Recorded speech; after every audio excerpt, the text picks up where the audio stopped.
तो पवन सिंह के गाने का टीजर रिलीज हुआ और 1 घंटे में मात्र 31,000 व्यूज है। अगर खेसारी लाल यादव का जो नया गाना आ रहा है ना अन्नपूर्णा फिल्म से, उस गाने का आप लोग टीजर का व्यू देखिएगा।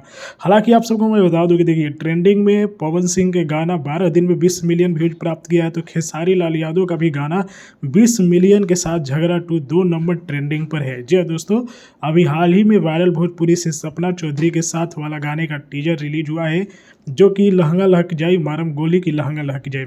तो इधर बता दूं कि खेसारी लाल यादव की टीम होली गाने की तैयारी करी, यानी कि होली गाना आप लोगों को सुनने को मिलेगा अन्नपूर्णा फिल्म से, सारेगामा से, ब्लू बीट पर आया हुआ उधार धनिया, जो कि 4 नंबर ट्रेंडिंग पर पहुंच गया था। 7 घंटों में 1 मिलियन व्यूज प्राप्त किया था।